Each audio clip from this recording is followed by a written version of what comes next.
you realize like SEAL training, you don't need to be an Olympic athlete. You just need to be an average physical ability and be mentally tough enough and push through. Like you have a background in sports. When you just push through so many times, you just get to a certain level and you're far above the average person. My name is Derek Wolfe. I'm a Super Bowl champion and a 10-year NFL vet. Now, after a decade of professional football, I'm focusing on my other passions.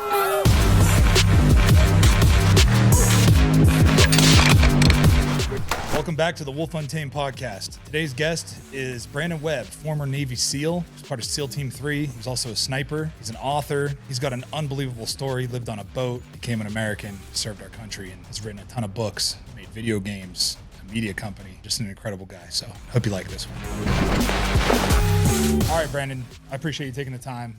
I want to dig right into your life, because your childhood was just, reading your bio, living on a sailboat, growing up in Canada, just incredible, man. So let's just start from the beginning. Where'd you grow up, and what was your childhood like, and how'd that lead into the, you going to the military?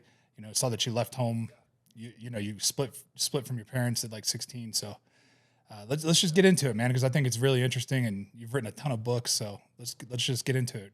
Yeah, sounds good. And I was reading your bio as well, and I think there's a little crossover with the drugs, like kind of getting out of that environment myself. But my story starts my dad threw me out at 16 on our family sailboat in the South Pacific, and ironically his father kicked him out of the house when he was 17 and living in Toronto, and my dad wouldn't cut his hair. Like he was in a playing hockey in a rock band, and my grandfather was just super strict and said, get your hair cut or move out. So my dad moved out, ended up in, it's a long story, but he ended up in Malibu. From Toronto to Malibu, started a landscaping business, picked my mom and her best friend up hitchhiking, ended up falling in love,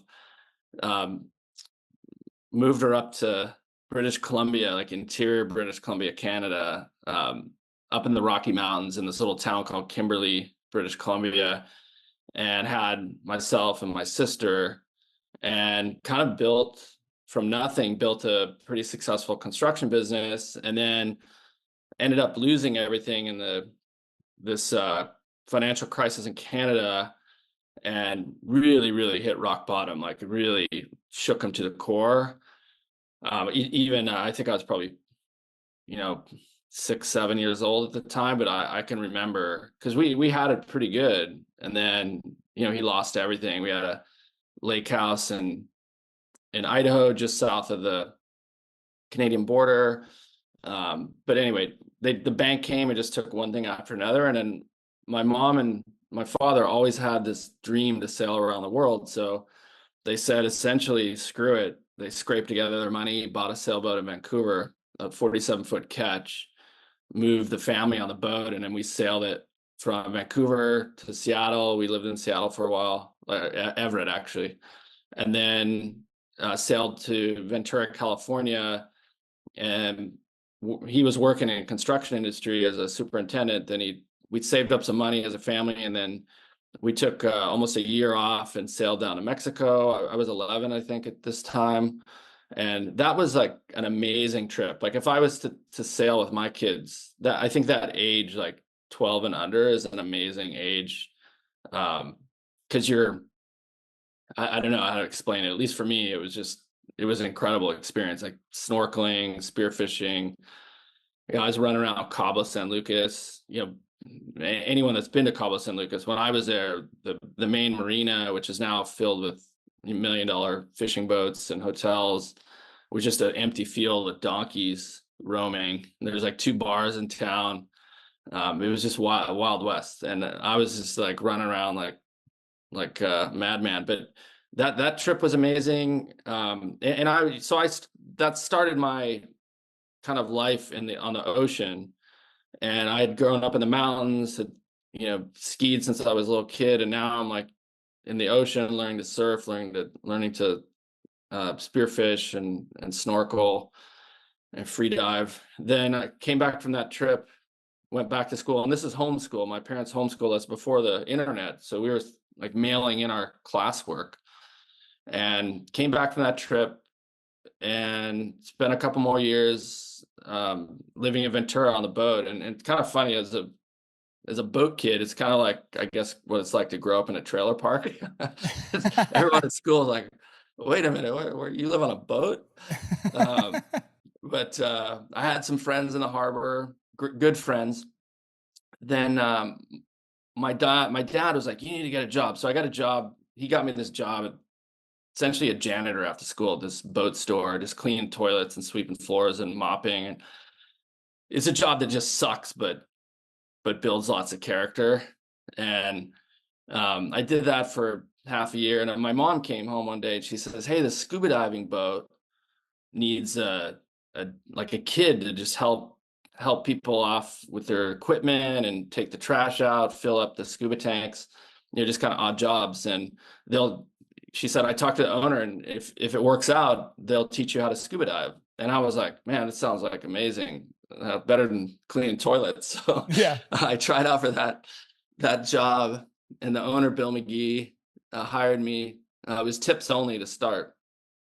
And that was kind of my start of becoming a very competent scuba diver. I learned how to scuba dive that first summer. I learned how to get really confronted myself with like fear and learning how to overcome fear.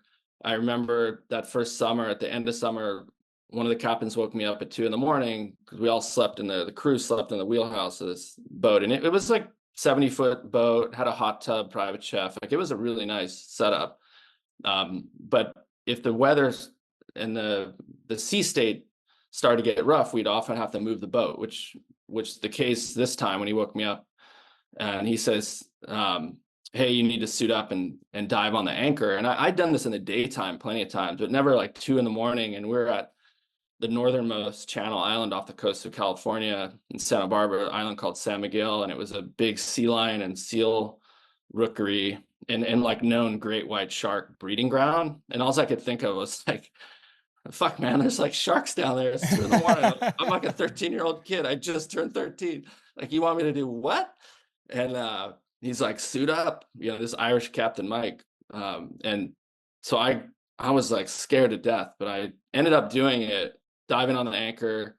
I remember swimming down the anchor chain at a big dive light and got down to the bottom like 50 feet, and this chain was wrapped around this huge ledge, and the boat would rock, and the ledge would just go up and down. And anyway, that's sketchy. I did what I did. Yeah, super sketch. But the only thing that gave me comfort was like I could see the sea lions whizzing past me with the bioluminescence. And if they're around, I knew there were no sharks in the area. So that gave me a little bit of some comfort. But that was like my first time really dealing with fear head on and how to just kind of man up. And so ended up working that boat. How old did you start working on that? Were you when you started working on that boat? It was, I think, like the beginning of June when I finished school, and I turned 13 on June 12th. So I was basically 13 years old. So by the time I was 16, I had a couple thousand dives logged. I was a rescue diver, earning like good money, and just kind of grew up on the boat with like really good mentors. And then my father says, you know what, we've always talked about taking this big trip to New Zealand, and I don't want to be the guy that talks about the trip that we're never going to take. And I respect that to this day. Mm-hmm. But at the time I was like 16. I didn't want to go on some trip. I was earning really good money. I was hanging with my buddies. I wanted to get a driver's license and chase girls, do what the other 16-year-old kids were doing. But off I went, and everything was fine. We sailed from California, Baja, Mexico, to the mainland, all the way down the mainland to Acapulco, which is kind of a jumping off point to the South Pacific because of the trade winds. You can just tack, like one tack straight over to the Marquesas Islands. Then you get into the French Tuamotus and the Society Islands, which is Tahiti, Moorea, Bora Bora. And we had so we went from Acapulco to the Marquesas, 30 days at sea, no land in sight. I actually lost my virginity in Acapulco. I didn't put that in my book because I was afraid of what my mom would think, the red circle. That's a whole nother story. But I made it to the Marquesas 30 days later, and my father and I started arguing about everything, like two captains just like butting heads. Yeah. And and now in hindsight, talking to my mom, she was like, you really had a lot more boating experience than your father. And oftentimes you're right, but you were just this cocky kid. And of course, I asked, we had a huge argument about which anchor to use. And one night we drug anchor, and of course, the diplomatic 16-year-old I was like, I told you so, Oh, he didn't like that. And my dad, by the time I made it to Tahiti, we were at each other's necks. We got in a huge fight that almost got physical. And then we just kind of calmed down, and as a family, and we just said, look, this is like super stressful. We know, we kind of feel you don't want to be here. Why don't we call and see if, Bill, the owner, will let you back on the boat, and you could just finish off your year. Cause I had finished my junior year super early. I think I finished my junior year in a month and a half, cause I was 30 days at sea. There's not much to do except read books and do schoolwork. And so, yeah, I left home. At 16. I found a catamaran that was sailing to Hawaii after I called my old boss. And he's like, yeah, come live on the boat. I'll make you a boat. I'm going to make you a captain. And, but I really wanted to join the military, and I really wanted to be a pilot, actually, not a SEAL. I've just always been obsessed with aviation, but off I went. I sailed to Hilo, Hawaii, flew back commercial, worked and lived on the boat, and then started like researching how I could. Where'd you fly back to? Where did you like make home base? In Ventura, back in Ventura Harbor, because the dive boat piece was based out of there, and we would take 2-day, 3-day, 1-day trips, and I could live on the boat. The owner just said you can live and work on the boat, so it was great for me because I just saved everything I made. I ate it on the boat for free. I would trade my lobster and fish that I would spear to the sushi restaurants. You couldn't sell it legally, but I could get food credit. So I just had like, $500-600 of food credit. I was like 16-year-old kid. I was rolling pretty large. And I figured out really quickly that my academics were kind of they just weren't great. They were up and down. I did really well when I was homeschooled, but in school I was bored, and I had ADHD, and I realized I was smart enough to realize that, okay, I'm not getting into the Naval Academy. And I probably can't even get into a good enough school for ROTC, which is a Reserve Officer Training Course. So I was like, shit, now what I do? Then I was researching this enlisted aviation cadet program. And one of the regulars on the boat, we would do a couple hardcore hunting trips for lobster and to spear fish in the different seasons. And one of the guys gave me a book, Dick Marcinko's book called Rogue Warrior, who was Marcinko founded SEAL Team 6. It's a crazy, amazing read. And then I was like, okay, I think at that time of my life, I was at a point where I wanted a challenge. I wanted to prove maybe to my father that I could do something that not too many people could do, and also to myself. And then at the same time, my best friends growing up in the harbor had really started getting into hardcore drugs. Like it turned from like pot to, free basing, and then it was crystal meth, and I was shocked like how fast that came on, and it scared the shit out of me, to the point where I'm thankful I had good mentors on the boat that could kind of see it, and they're like, hey man, you got to stop hanging out with these guys. And I saw them one time freebasing, and I saw them come down and like jonesing for more drugs, and like going back to this like nasty harbor bathroom, like trying to scrape stuff off the sink. And I was like, you guys are a mess, and that was a turning point for me.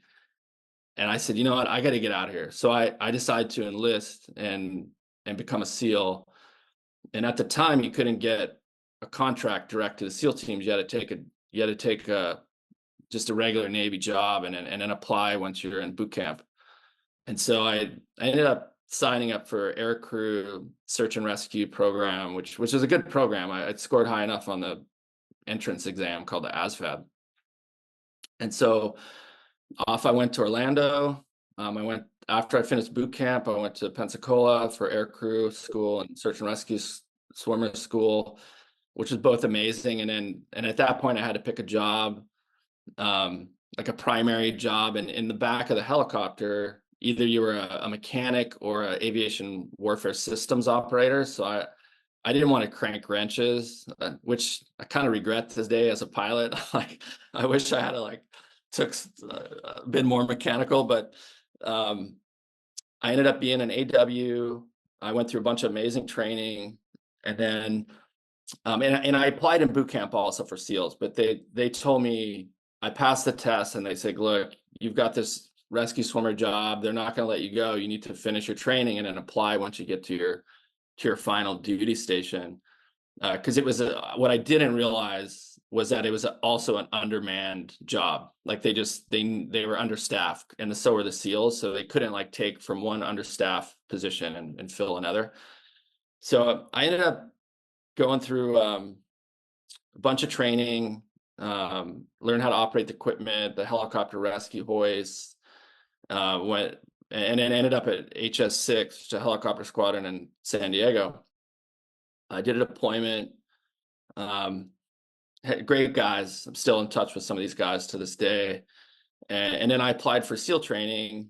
And my philosophy at the time was just do a great job and get as many calls as I can, and they have to let me go because I'm like a star performer. So I largely did that, and I had a really bad boss. It was a chief, kind of like in charge of the enlisted air crew. Nobody liked this guy. He was just he's one of those guys that was super insecure. He's from the South. He was in California. He hated the guys from California, and he just played favorites. Like, he didn't reward like competency. It was anyone that sucked up to him got treated really well. But it was a great learning experience for me. I found out after the fact that he nuked my first SEAL package. He denied it. And I was pissed, but I'm like, you know what? All right, I'm just going to do. So I ended up doing I did a deployment to the Middle East on the aircraft carrier Abraham Lincoln, came back, did another deployment, put in another package, and actually. So that's 3 deployments before you. 2 deployments, okay. And then I went to SEAL pre-training. They do this like pre-buds in Great Lakes. Went there, finished, got a recommendation letter, applied again. And they kind of had to let me go at this point. And then what I realized, I had friends in the administration office, and we were deployed on the Kitty Hawk, and it's like a tight command, you know, and I had made lots of friends, and my admin friend, he says, hey, you're getting screwed on your evaluation. And I was like, what do you mean I'm getting screwed? He's like, your chief just kind of screwed you, and you're getting like really low marks, like the same as like the new guys that are just checking in. I was like shocked. I was like, what? I have all these quals. I'm like doing a good job. And so, but he gave me this tip off. And so I was getting counseled, and there's a little checkbox at the bottom of the eval that says you can submit a written statement. So my chief counseled me, and I'm like, yeah, whatever. I checked the box and I signed it. And then a day later I handed him a letter. And I said, he's like, what the hell is this? You know, in this Southern accent. And I said, I'm submitting a statement because I don't think my evaluation is fair. And he just turned all sorts of shades of purple and red, because he knew what it meant. Like, he had fucked me in a very unfair way. And this is another lesson I learned. One, to stick up for yourself when you think you're in the right, but also don't get emotional about it. I just stuck to the facts. I was like, this is what it says I should be marked at. At the time, they graded these different categories, like military bearing, professional achievement, on a 1 to 4 scale. And I just said, this block says this, and I have all these quals, so I should be rated 4.0, highest mark. And so the commanding officer called him and I into the office. And you got to understand, like, a chief in the Navy is very, very respected rank, because I ended up becoming a chief. Yeah, my brother-in-law is a chief in the Navy. Yeah, so you understand, like, so I get it. Yeah, the chiefs run the Navy, like they're the senior managers. And this guy, Commander Rosa, was amazing commanding officer, and he knew I was trying out for the SEALs and really supported me. And he sat us both down. He's like, okay, chief, you know, I read Petty Officer Webb's statement. What do you think? And he's like, the chief just couldn't like even get a word in. He was so flustered. And because like he's mumbling, it was like that Biden debate, Yeah. that last Biden debate. He was just incoherent. And the commanding officer just slid a fresh eval, and he says, Petty Officer Webb, I don't know what to tell you. Your chief can't write an eval, so here's a fresh one. You just write your own. Nice. Yeah, and that fucking chief lost his shit. Oh, And he was pissed. he had me on the next plane off the boat. Like he was like, he wanted me as far away from him as possible. So I got my orders to Buds, and that way in 97 and in 97. Hey guys, I want to talk to you about one of my favorite sponsors, Juniper Mountain Coffee. Coffee without compromise. You're getting high quality coffee without the high prices. This is an American company that stands behind their values. They stand behind their coffee. These guys make some of the best coffee I've ever had. It's a coffee I drink every morning. Juniper Mountain Coffee works directly with the farmers, paying fair wages, and that way you have no middleman. There's no BS, no garbage. You're getting high quality products. So go check them out at junipermountaincoffee.com. Why do you think he was acting like that towards you? Look, it wasn't just me. There was most of the guys knew how this guy was. I just think he was a super insecure guy. I don't even know how he made chief. He was a terrible leader, but these are like, these types of situations happens. You get a bad coach, a bad teacher. I also had a shitty guidance counselor in my last year in school. And I think they can be learning experiences. Cause I remember later on when I was a chief and a leader, I was like, okay, I'm never going to like publicly humiliate people and shame them in public. It always should be done in private. Praise in public, criticize in private. But I don't know, the guy was just a total asshole. And even these guys I still keep in contact to this day, we still joke about this guy. But I think honestly, part of that situation, I don't think he made senior chief or above chief, because this was also like the CO gave him he signed off on his own evaluation. And that was like I think like a career ending moment for him, because, they probably looked into the whole staff and, what this guy was ranking, how he was ranking people, whatever. But anyway, the good news is I was the hell out of there. I got my orders to. You went straight to Buds? Yeah, I got my orders to class 215. Showed up, and I'd always been a really strong swimmer, not a super fast swimmer, but very strong in the water. And I could do the PRT, or the physical readiness training requirements. But one thing I found out when I first started class was I was not in the shape I needed to be, especially physically. I was behind on the runs. They have these things called a goon squad when you can't keep up. It's like where everyone stretches and drink water. I was getting just punished with a group of, misfits. I was, just totally body broken down. All my calluses on my hands ripped off. I had these like penny-sized holes in my hands. Yeah. I was a mess. The first 6 weeks of training, I'd say the first 5 weeks were complete hell for me. But I remember like going into Hell Week, they had thrown everything they could at me. And like, I think third week, we had one of the fastest runners in our class. This guy was a total stud. And we're getting like running to the 5 a.m. PT. And this guy peeled off to go quit and ring the bell. And that's when I knew. I was like, okay, this isn't about like being the fastest runner. This is just about survival. I just gotta like put my head down and make it through another day. That was a turning point for me. And then I think it was a Friday before Hell Week. We'd finished Friday, we got a Saturday off, and then Hell Week started Sunday. We were doing some PT on the beach in our boat cruise. We were jogging in with the boats on our heads, and this instructor Gekka pulled me out. He's like, told our boat crew leader Matthews, he's like, hey, Webb's coming with us. And Matthews, being the good boat crew leader he was, kind of challenged him a bit, and he's like, shut the fuck up, Ensign. It's like, he's like, Webb's coming with us. And these guys, the brutalest punishment I've ever had in training. They dished it out to me on the beach.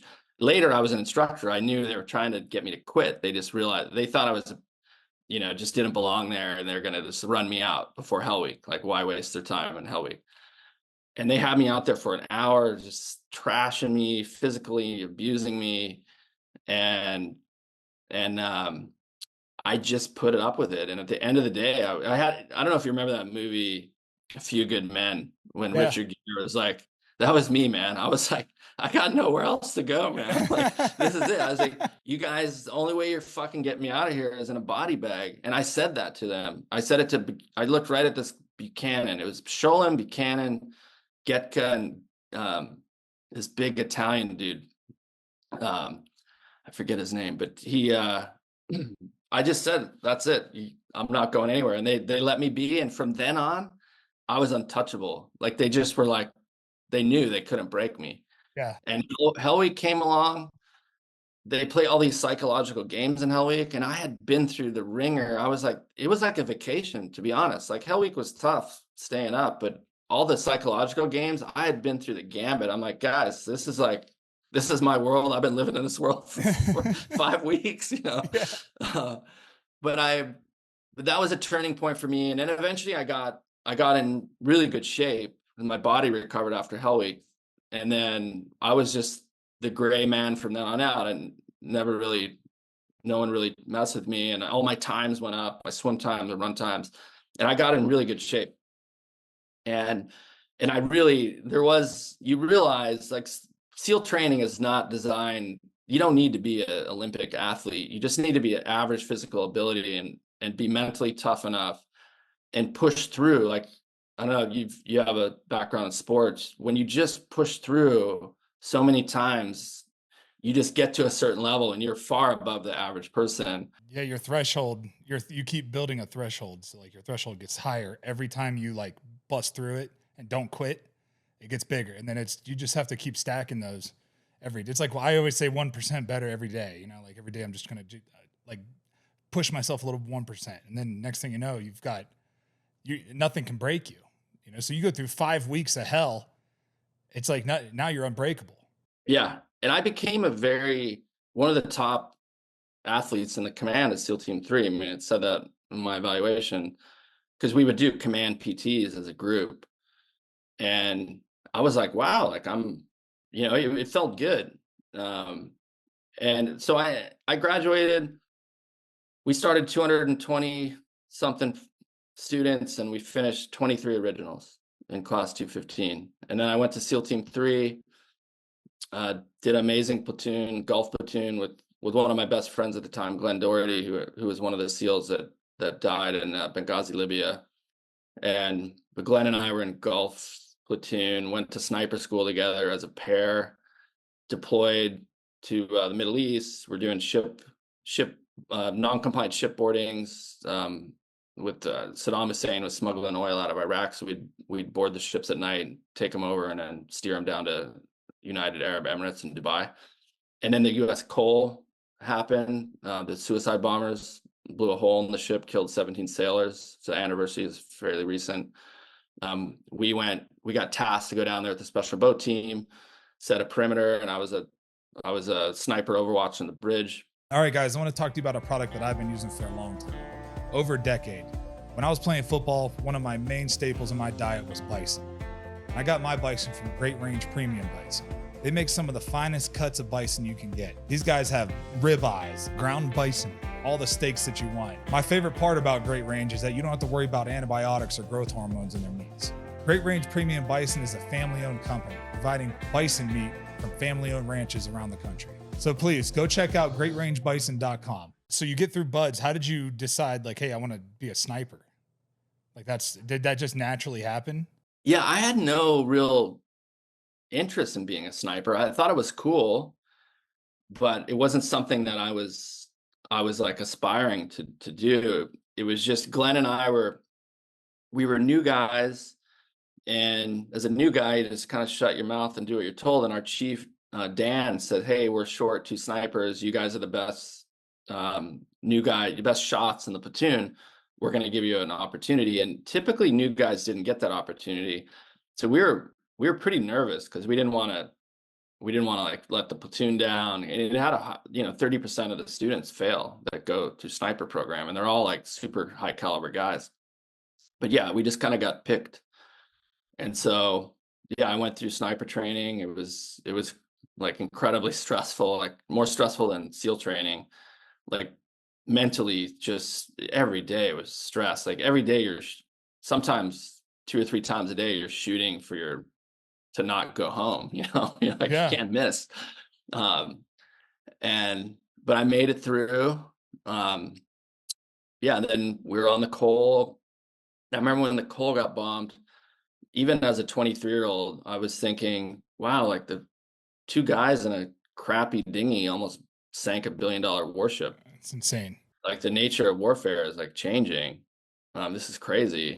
And I was like, why would they even pull in here? Like we were glassing around the perimeter, and there was a bunch of bad dudes there. And yeah, I came back from that. At the time I was married.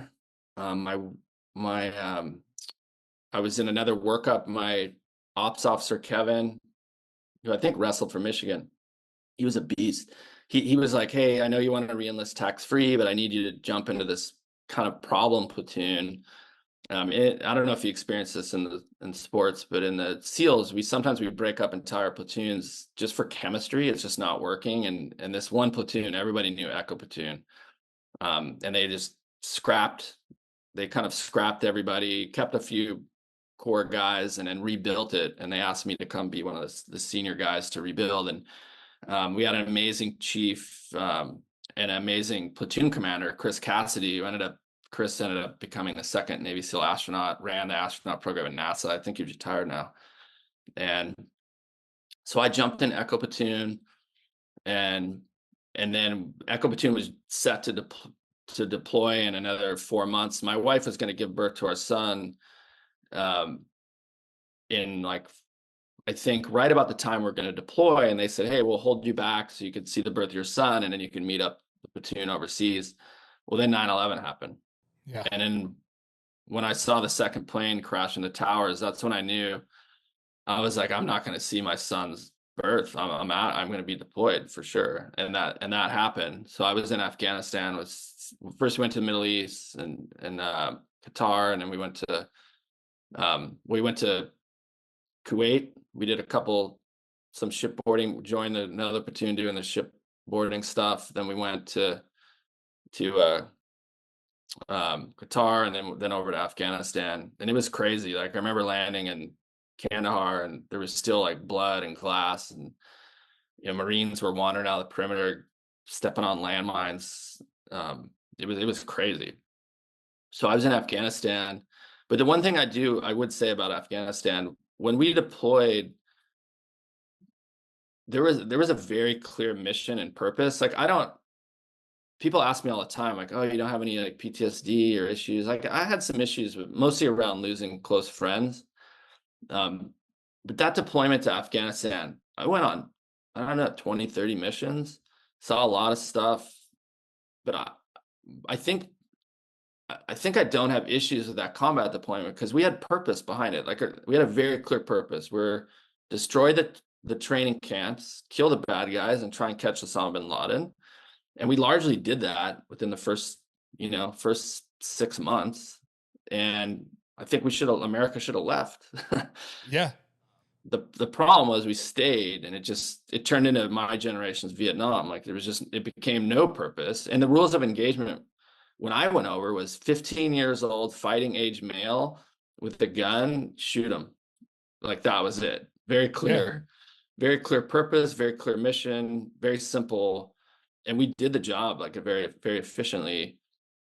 And then it just turned into ridiculousness. Because I remember I had friends in 2010 that would go on missions, like kill a bunch of bad guys, come back, and as they're like reloading their magazines, some NCIS little skinny twerp NCS guy is like grilling him, like, why'd you shoot this guy? Why'd this, why, like second guessing him on this mission. And it was crazy. I remember, not to cut you off, but I want to ask you a question. Do you think that the reason we didn't leave there is because the money that was being made by the military industrial complex was just so great. You know, all the bureaucracy that goes on and the politician warmongers, like the money that was being made, it was too great for them to just be like, oh, we should just leave then. Yeah, no, 100% right. But it gets, look, I went later on, I left the military and went to Harvard Business School. Everything is about incentives.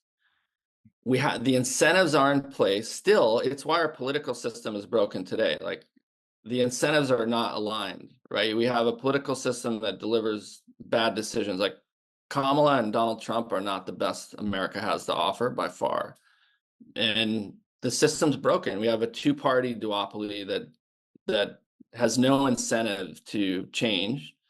They control the system, and they deliver these bad choices every 4 years. And like we're still filling out bubbles and like voting machines by paper. Like, come on, we do our banking by cell phone. We should be able to vote by phone instantly. But that's a whole nother subject. Back to what you asked, 100%. The system of lobbyists, defense companies, the military Pentagon, the whole machine was just like grinding on and incentivized to continue. Like they didn't want it to stop. Everyone's making money. To think about this, we had 1,100-ish SEALs pre 9/11. That number doubled. We had one admiral pre 9/11, Admiral Smith. Now we have like 5 or 6 admirals. So now it's like the SEAL upward mobility is expanding. People are making rank. They don't want this to slow down. Like this train is going, and everyone's profiting off it in some way, right? They're promoting up rank. Billets are opening up. Defense companies making money. Stock prices going up. Politicians are getting how they get reelected. They gotta raise a lot of campaign funds. Where the lobby groups are funneling big money into their the super PACs, getting these guys elected. So it's the whole thing. I don't think there's like some back room, a bunch of white dudes in a back room conspiring to like keep us in Afghanistan. But I just think the machine and the incentives are totally misaligned. And that's something that we really have to fix in America, because look, I live in Portugal now. Portugal is amazing. I'm an American taxpayer. I still pay my federal taxes, but food quality is better. Lifestyle is better. Healthcare system is better. America has big problems and it needs to fix. And a lot of it, it would start with our election system, like campaign finance cap, vote by phone, term limits for sure. It's ironic that a career politician like Biden is calling out the Supreme Court justices for like having term limits. Like, yeah, every politician should have term limits. I actually think you should also extend the presidency to one term, maybe a 6 or 8 year term. Yeah, I think, because how do you get anything done in 3.5 years, really? Yeah, and you're running for reelection right away. You're making decisions based on getting reelected, not on what's best for the country. You can do a lot of damage, but you can do a lot of damage in 3.5 years. We've seen that, but to do anything good, it's just difficult, because it takes years to get these things changed and turned, and you have to negotiate with, the other side. That's the problem when you have just two sides negotiating. You have the left and the right, and everybody's doing what's in the best interest of them, not their constituents. Yeah. Not the people that voted them in. Countries like Russia and China can just wait us out and get around. Like they take advantage of our freedom to manipulate and do all sorts of things. But that's a big thing. And I write about this quite a bit, because fast forward, I came back, I became a sniper instructor, advanced sniper trainer, then went to the basic sniper course, then got promoted twice, and ended up as a 28-year-old course manager. I was a E6 filling an E8 billet, so they had to make me a chief. So I made chief, but then I kind of hit burnout, and I had young kids, and I had an amazing time in the SEALs. The SEALs sent me to let me have time off to go take my pilot's lessons. I had an amazing time, but I was burnt out, and I knew I wasn't having fun anymore. And I decided to get out in 2006. My marriage was on the rocks. And so I left and got into entrepreneurship. ended up getting into writing and digital media, and still have I run a media company called Military Content Group, and we own or manage a bunch of different websites, but I write about on softrep.com, is a site I've owned for 11 years, a lot about foreign policy and these issues that we're having in our politics, because I care. Like, I still care. America Yeah. is a great country and given me amazing opportunity, but until it's like that sick patient that's it's like a chain smoker that's complaining about lung cancer. Like, we keep complaining about the symptoms, but the cause is this broken electoral system. Like, the fact that we can't just make a few small changes, and it's because of the fact that the people in charge have no incentive to change it. Well, they don't want to lose power. They don't want to give up power. You think Nancy Pelosi wants to give up any kind of power that she has? You're absolutely right. And when you look at history, the only way it changes is a much more violent, or hopefully non-violent, event that happened on January 6th. Like, throughout history, you look at the monarchies throughout Europe, either they cut a deal with the people, and then you have a system like you do today in the UK and Denmark, or you got your throats cut in the middle of the night, like the Romanovs in Russia. They didn't give up power, and the people rose up and took it back. And that is going to happen in America, because I think Americans are getting fed up. They are fed up with shitty healthcare, shitty education system. Our food supply is terrible, and they're poisoning us. We pay a lot of taxes, and what Fuck the hell ton of taxes is it going towards? Yeah, what are they? Where it's going? It's going to Zelensky, and it's going to all these other countries that we don't have any business being involved in their shit.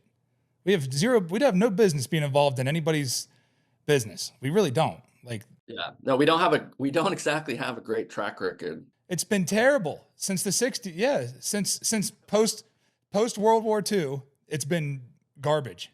Like, we've destroyed nations because we go in there and we think we know the best way to do it. But that's the problem. You can't take your culture and try to implement your culture into somebody else's culture. That's like, you can't fix someone else when your own shit's broken. Exactly. It's like a drug addict trying to tell other drug addicts, like, oh, you're still using heroin, but you're trying to tell me not to use heroin. Like, what? And that's a big reason why Putin went into Ukraine. Like, we called the invasion early, because I was watching for a long time, and Putin was fed up. He's like, look, you guys are running around making a mess. You overthrew Gaddafi in Libya, and now that's a failed state. America caused this refugee crisis in Europe because we destabilized the northern Arabian Gulf when we pulled out of Iraq and left a power vacuum. And civil war tipped off in Syria. You have ISIS, refugees flowing into Europe. European Union was once kind of trending open border, now they're closed border. And Putin is like, okay, I'm just going to do whatever the hell I want, and waited for a weak president. Yep. Knew that Biden was a very weak president, and knew that the American people were kind of coming off of this 20-year embarrassing pullout of Afghanistan, had no appetite for war. And now, and the Bidens have been in Ukraine and I'm an independent. I just kind of try and call it as it is. But they have this whole like idea, and the CIA helped overthrow, in all fairness, helped overthrow the last leader in Ukraine in 2014. They had this big Maidan revolution, and the U.S. installed their own leader, and then now you have Zelensky. So they've had the CIA and the State Department had a long relationship with Ukraine. And look, I've been to Kiev 6-7 times. I used to do business with a marketing agency over there, and friends with the owner, Andre. And they got a piece of the American dream. Like, they were thriving, and so that's a big reason they're like, we're not going back to the way it used to be, because they got a taste of it. So, yep. It's funny how things cycle, like these democracies cycle and decay, and it's like the Roman Empire, Yeah, but I just hope that America gets its act together, because it's a great country. We have, many opportunities, but we have a big problem to solve, and we need leaders. And that's why I think people are afraid of Donald Trump because he didn't grow up in that system, wasn't groomed, and doesn't owe anyone a lot of favors. And that's what scares the hell out of a lot of these politicians. You know, look what they've thrown at the guy. And look, I don't want Donald Trump at my dinner table with my kids, but I think the guy is competent, and he's dealing with. And I think he wants to make a change, but man, that system has just revolted against him in the most vile way. You know, weaponizing the legal system and the lawfare. Yeah. So it's crazy. This is what you see in third world countries. You know, you see this kind of shit going on. But and I've spent a lot of time around. When I say a lot of time, I've golfed with him and had lunch with him and breakfast and dinner, and spent time around him. I think you'd change your mind if you got to spend some time with him. Yeah, probably. And I just see him from the outside, but I recognize that he's a competent guy and cares. And I do think that assassination attempt really changed him, like really for the better. Yeah, I think it killed his ego a little bit. Yeah. No, I think it kind of like knocked him down a few notches, and he obviously wants to get in there and do good, which I respect. Hey everybody, this episode is brought to you by Black Buffalo. Black Buffalo's nicotine pouches do not contain tobacco leaf or stem. What they do contain is a ton of flavor, and they're packed with pharmaceutical grade nicotine. The magic of Black Buffalo is they discovered a way to make cured edible green leaves behave like the texture of tobacco. And they add food grade ingredients for industry classic flavors. You're in good company if you roam with the Black Buffalo herd. The business was built by dippers with decades of smokeless tobacco use. They manufacture their tobacco alternatives with respect for those products that came before them. Bold flavors, full pouches, metal lids, and a brand that stands for something: American. Their products are also proudly endorsed by brand ambassadors such as MMA Hall of Famer Cowboy Cerrone, NASCAR champion Brian Blaney, rising country star Larry Fleet, and Rob O'Neill, former U.S. Navy SEAL Team 6. So if you're 21 and older and you consume nicotine or tobacco and you want to join the Black Buffalo herd, head over to blackbuffalo.com to learn more. You can order nicotine pouches online, and they ship directly to most states. Or you can check out their store locator to purchase pouches at thousands of retail locations around the country.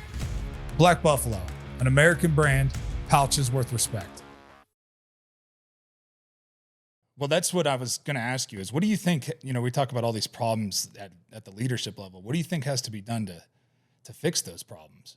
I mean, from an electoral process, I thought about it a lot. You have to cap the campaign finance that evens the playing field, right? So somebody can't, like Kamala, like she raised $1 billion, like the most anyone's ever raised in I think the shortest period of time. You have campaign finance cap, term limits, so you can't have people like these senators and congressmen that are there for 30, 40 years because they get out of touch. The system was designed for a working class person to go in there, understand the problems that's happening, try and make it better, and then go back to their job. Yeah, sir, you're supposed to serve the people. You're supposed to serve the people and then get out. It's not supposed to be your job. Yeah. So campaign finance cap, term limits, extend. Now we're in a different age where we need a president that is in there for a longer term. It's just the world is different today. So extend it to like 6 or 8 year flat term. You have to level the playing field. Look, it is very hard to vote. It's very hard for me overseas. It's very hard for a mom that's taking care of 2 kids, like single mom. She's gonna really take her kids to school or dental appointment or go vote. It just becomes very hard to vote when we do the most sensitive things on our cell phones. You can't tell me we can't set up a blockchain system or some secure system to vote by phone, and you just log in with your retina, some kind of VPN, right? Cast your vote, Yeah, and make it easy. Yeah, make it easy. And then that you're not getting fake ones, right? Because these are real accounts. They're coming from real accounts, real people voting. Like you can register from your phone. It's an app. Like how about they take some of that money and create a freaking app, an application, a voting application for all Americans.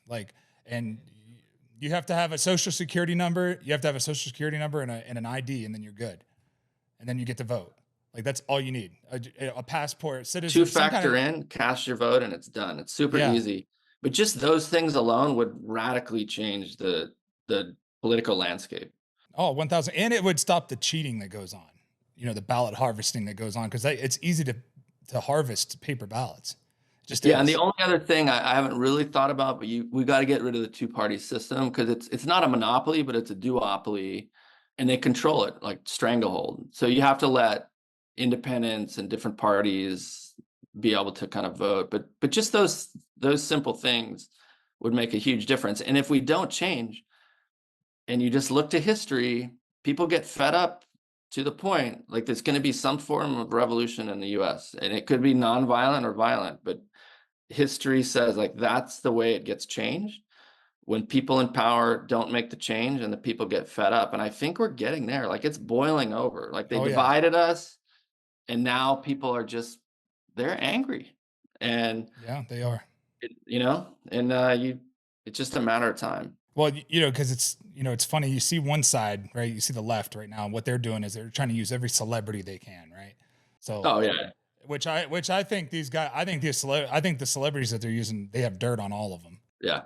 Oh yeah. They don't want that Epstein Island. Yeah, the Epstein shit, the P Diddy shit that's coming out. Like they don't want, and like Usher Raymond, right? He didn't say a word about who he was endorsing. Nothing after the P Diddy stuff came out, and they talked about him and Justin Bieber. He was like, boom, right away on Kamala, like right away. So that just shows you that it's corrupt at the highest levels. And we saw it too when Elon bought Twitter, now X. He exposed it. Like they were manipulating the media. Zuckerberg admitted it too. Yeah. So I have a lot of respect for Elon and what he's doing. It's funny. I watched that interview with him on Tucker Carlson. He's like, yeah, if Trump doesn't win, I'll probably be in jail. Yeah, I think what he's doing is great. Yeah, same here. Well, shit, Brandon, I know you had a 50-minute stop, so we're kind of at that time limit. But man, you got an incredible story. Can you just tell me about like what kind of the books that you've written, what you're working on working on right now, where people can find you, not find you in person, but like find you online? And so yeah, I've written my first big book, The Red Circle, is about more in-depth version of what we talked about, my life story. I've written a book called Mastering Fear, which has a lot to do with the mental management techniques I learned as a sniper trainer and learned from some of the best performance coaches in the world. I use it on my own kids, and my kids are amazing. I ended up getting divorced and having a good relationship with my ex, but my kids, my son's 22, has an AI tech startup, went to school at St. Andrews, just graduated in June.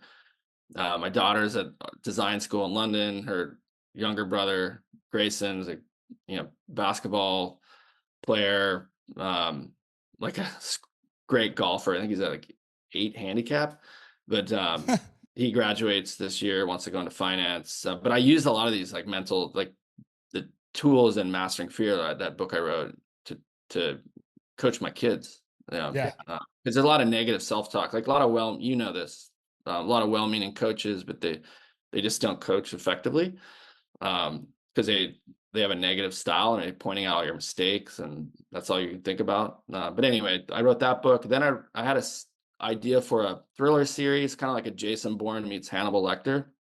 Wrote a book called Steel Fear, Cold Fear, Blind Fear, and that's being made in TV series right now.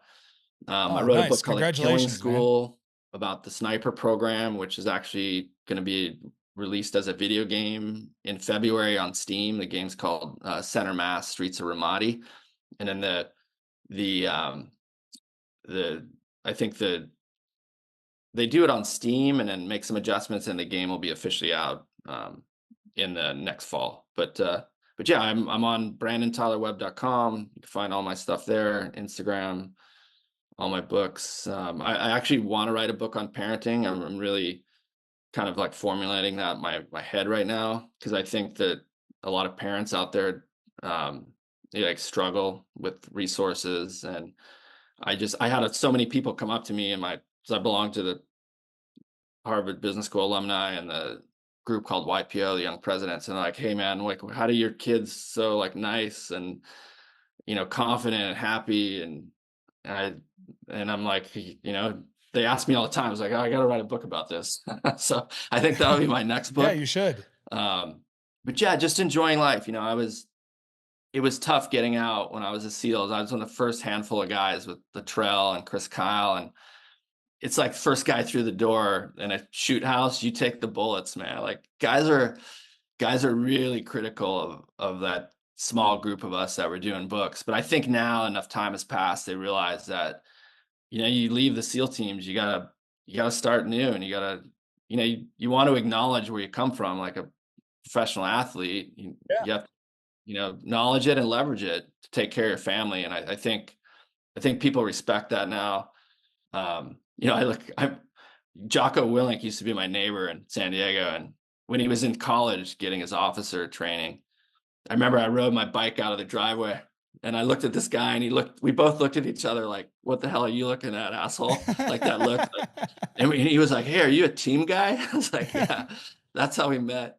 But years later, he was like just really grinding on me at Chris Kyle's funeral for being one of the guys that write books. And I told him at the time, I was like, Jocko, he may not remember this, but I said, like, you're going to get out one day and realize that things change, man.